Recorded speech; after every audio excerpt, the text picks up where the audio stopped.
করে, এই মাসে অন্য মাসের থেকে আরো বেশি করে ইবাদত বন্দেগী করে, এই মাসে আরো বেশি পাক পবিত্র থাকে, আরো বেশি আল্লাহ দাসত্ব করে, আরো বেশি কোরআন তেলাওয়াত করে, আরো বেশি মানুষকে দান খয়রাত করে। কেন এটা এমন একটা মাস আল্লাহ নবীর সাল্লাল্লাহু আলাইহি জানিয়ে দিয়ে আপনার কোন উম্মতি যদি রোজার মাস পায় আর গুনাহে মাফ করিয়ে না নিতে পারে, ওই উম্মতটা হলো বড়ই হতভাগ্য। অর্থাৎ রোজার মাসে আপনার বিগত বছরের যত 11 মাসের গুনাহ আছে,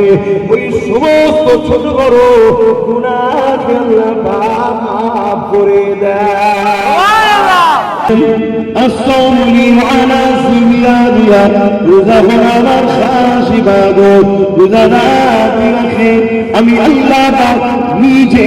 পুরস্কার দেব। আল্লাহু আকবার। এই যুবকেরা রোজা দুনিয়ার মধ্যে এই মাস পেলে এই মাসকে সম্মান করে, এই মাসে অন্য মাসের থেকে আরো বেশি করে ইবাদত বন্দেগী করে, এই মাসে আরো বেশি পাক পবিত্র থাকে, আরো বেশি আল্লাহ দাসত্ব করে, আরো বেশি কোরআন তেলাওয়াত করে, আরো বেশি মানুষকে দান খয়রাত করে। কেন এটা এমন একটা মাস আল্লাহ নবীর সাল্লাল্লাহু আলাইহি জানিয়ে দিয়ে আপনার কোন উম্মতি যদি রোজার মাস পাক আর গুনাহে মাফ করিয়ে না নিতে পারে, এই উম্মতটা হলো বড়ই হতভাগ্য। অর্থাৎ রোজার মাসে আপনার বিগত বছরের যত 11 মাসের গুনাহ আছে, ওই সমস্ত ছোট বড় গুনাহকে আল্লাহ পাক মাফ করে দেয়।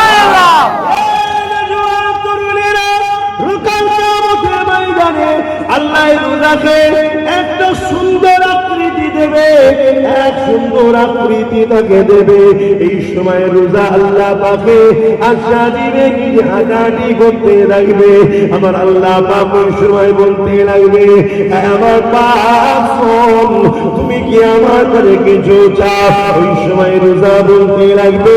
ও রাব্বি আল্লাহ পাক, দুনিয়ায় যখন আমি এসেছিলাম আমাকে যে এলাকা মানুষেরা আনন্দ খুশি করেছে, আমাকে অ্যাকসেপ্ট করেছে, আমাকে সম্মান জানিয়েছে, ওয়েলকাম জানিয়েছে,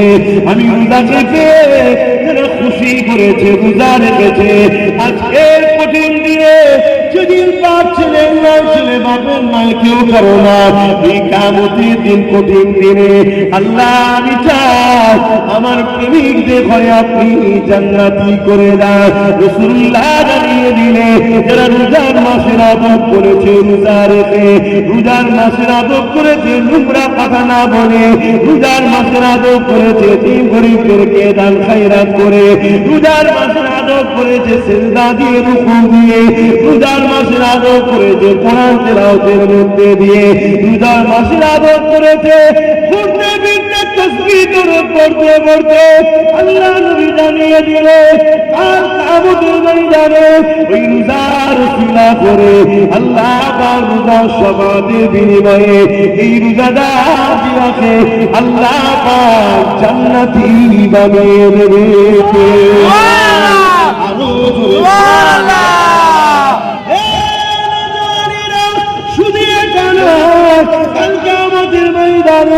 এত কঠিন বিপদের দিনে যদি সবাই নফসি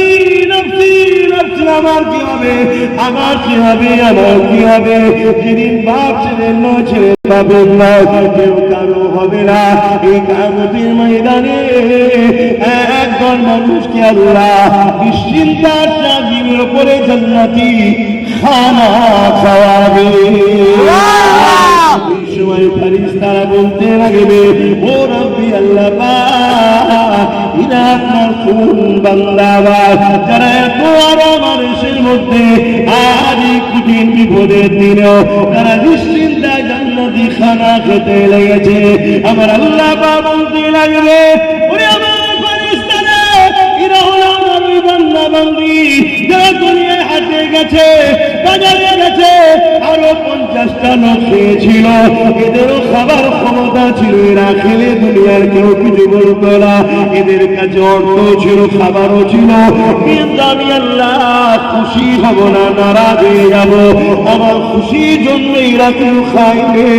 এরা ঘরে দরজা দিয়ে গোপনও খেতে পারত, কিন্তু আমি আল্লাহ আমার খুশির জন্য ইচ্ছা করে টুকুটা পর্যন্ত গিয়ে খাইনি। আমার ফেরেশতারে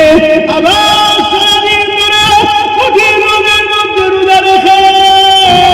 আর আমার বান্দারা ক্লান্ত বিকাশিত, কিন্তু ইফতারকে সামনে নিয়ে শরবত নানা রকম তরমুজ খাবার থেকে পিপাসা মেটাবার খাবার সামনে নিয়ে বান্দা বসে রয়েছে, খাবার দেখে দরুদ পড়ে সুবহানাল্লাহ আলহামদুলিল্লাহ তাসবিহ পড়ে, পেটে খিদা রয়েছে, পিপাসা রয়েছে, খেলে কেউ বাধা দিবার ক্ষমতাও রাখে না। আমি যদি খাই কেউ বাধা দিতে পারবে, কিন্তু খাইলে কেন খাইলে মুয়াজ্জিন কখন বলবে আল্লাহু আকবার, আল্লাহু আকবার, আমি আল্লাহ আমার নাম নেবে, তারপরও যখন মুয়াজ্জিন আযান দিয়েছে তখনও খেয়ে নাই রে বান্দা, আমি আল্লাহ আমাকে ভুলে যাইনি, বিসমিল্লাহ বলেছে, বলে এমন করে রোজা নিয়ে করেছে আল্লাহুম্মা সাল্লি লাকা ওয়া তাআকালতু রিজকিকা ওয়া আফতারতু বিরহমাতিকা, এইভাবে নিয়ে করে নে, এমন করে তারা আমার পিয়ারে যে খেয়েছিল, অর্থাৎ এরা হলো রোজাদার, এদের কাছে আমি নিশ্চিন্তায় খানা খাওয়াচ্ছি।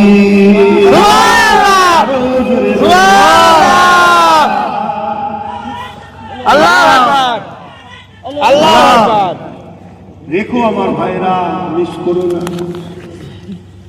দুনিয়া তোমাকে অনেক কিছু বলবে, শরীর দুর্বল হয়ে যাবে, ফাইটিং করতে হবে, লড়াই করতে হবে, অনেক কিছু